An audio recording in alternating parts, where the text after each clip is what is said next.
Là, c'était dans un bar à Yaoundé, c'est à Dessin. Le grand restaurant de la Mi-Fi. Je le dis haut et fort parce que c'est là-bas que j'ai vu Tala pour ma première fois. Oui. Et qu'on m'a dit, c'était lui Tala. Et qu'il était aveugle. Il était aveugle. Il était accompagné de son ami, il s'appelle Bosco, quelque chose comme ça là. S'il se rappelle du grand restaurant, la Mi-Fi à Bafoussam, il doit se rappeler que c'est à cette époque-là. Et à l'époque, vous étiez plongeur. J'étais plongeur dans ce restaurant. Je venais de quitter M. Tamba Etienne. Oui. Et il s'est dit également qu'à un moment donné, vous demandiez même la permission, parce qu'il y a souvent des petites fenêtres là dans les restaurants. Oui, on fait passer le passe plat. le café. Vous dites, bah, vraiment, on me dit qu'il y a André Marie Tala qui joue. Je l'entendais chanter, mais je voulais aussi voir à quoi il ressemblait, à quoi il ressemblait, à quoi il ressemblait, à quoi... Et vous étiez tout petit. Oui, j'étais tout jeune. 18, 16 ans, 17 ans. Non, je devais déjà avoir, je devais avoir 15 ans, 16 ans. Parce que c'est dans cette fourchette-là. Oui, lui aussi est pareil, lui aussi il était encore jeune, il est de ma génération, il était jeune. Voilà. Oui.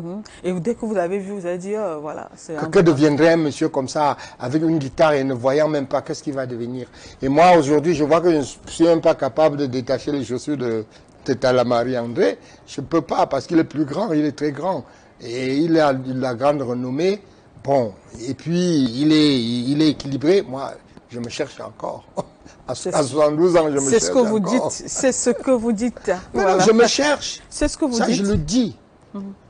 Déjà, je respecte la princesse Marilyn Douala-Belle parce qu'elle a eu le flair de réussir à mettre l'artiste au travail. Mais seulement que ça soit dans le bon sens ou dans le mauvais sens, ce qui a félicité, c'est l'acte qu'elle m'a aidé, qu'elle a fait poser pour Douala. Quelle qu'en soit la suite. C'est d'ailleurs ce que j'aurais souhaité, que d'autres continuent dans la même lancée, c'est-à-dire à faire travailler l'artiste. Qu'il sorte le mieux possible ce qu'il a. Mais malheureusement, je n'ai pas eu ce privilège. Parce que me tromper aurait été mieux pour la société que de me laisser sans production. On aurait plus souvent, viens faire un tour, on va te donner beaucoup d'argent, j'aurais travaillé. Et puis, l'essentiel est que la nouvelle liberté, elle est là. Oui, d'accord. Elle aurait ses problèmes et ses avantages et ses atouts. Oui. Elle est là parce qu'on l'a fait venir à l'existence. D'ailleurs, même, j'ai dans mes archives la déclaration de son directeur artistique, M. Didier Chop. Il déclare que Soumaï n'a rien eu sur la nouvelle liberté. Donc, quand je dis que je n'ai rien gagné sur la nouvelle liberté, ce n'est pas pour mentir. D'accord. Vous vous retrouvez à San Mélima, après le restaurant. Et c'est là que votre histoire, votre belle histoire avec le dessin commence, puisqu'il y en avait déjà à La Flamme. Pas à San Mélima, à Konolinga. À Konolinga, pardon. Oui. À Konolinga, oui. Voilà. C'est là une partie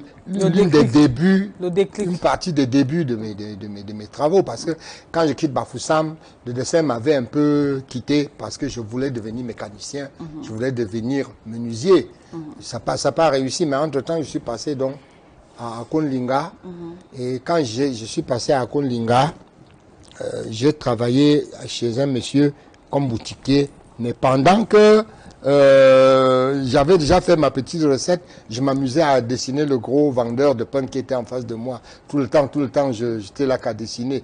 Le dessin est revenu, le dessin est revenu, le dessin est revenu. Ah oui, parce qu'il était très impressionnant, ce monsieur. Oui, il était costaud, avec un ventre qui était ballonné. Un fût de chocolat.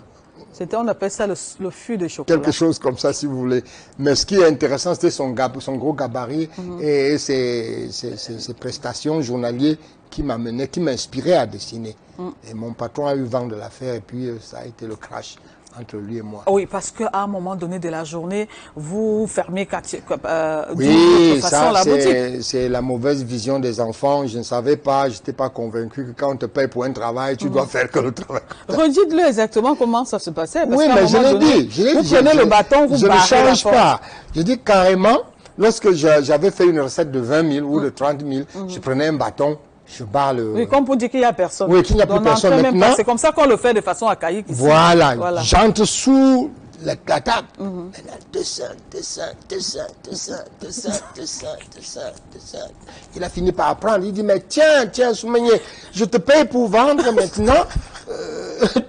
Quelle idée, Francis Soumaïe, quelle idée. C'est-à-dire, on bloque les clients, n'entrez plus. Mais j'étais tellement passionné du dessin. C'est mon heure de dessiner, je dessine, et ne venez pas me déranger. Alors que le monsieur doit payer le loyer à la fin du mois et vous payez. Est-ce que moi, j'avais déjà la notion que j'étais en train d'empiéter? Parce que bon, vous voyez, on est jeune, on est petit, la passion était trop forte. Mais finalement, il a appris et il m'a limogé, non? Il a dit que je te Ouais, paye. l'essentiel. Et puis, mais le plus important, c'est qu'il a reconnu que j'étais un bon gérant. Ah oui! Il a reconnu parce que quand il a dit quand bien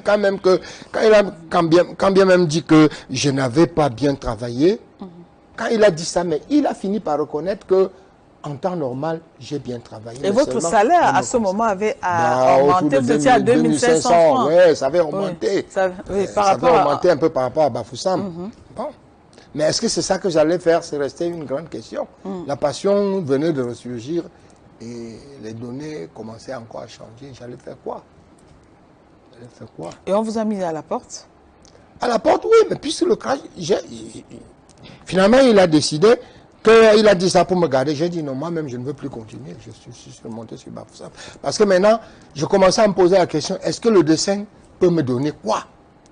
Mais j'arrive encore à Bafoussam, à Yaoundé, on me remet encore dans une autre boutique.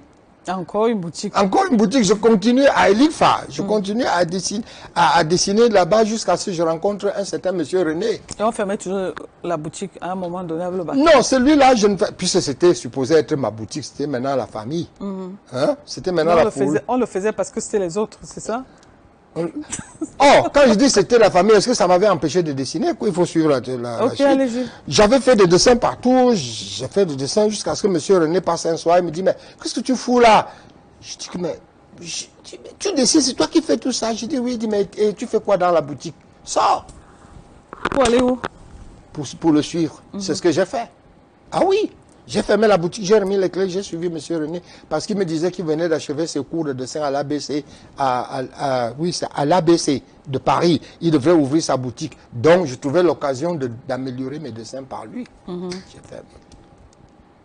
La boutique n'était plus intéressante. Vous avez... Oui, puisque je ne me sentais plus dedans. C'est vrai que, bon, on avait l'occasion d'avoir un peu d'argent, mais ce n'était pas... La passion. C'était pas ça. D'accord. Vous le suivez.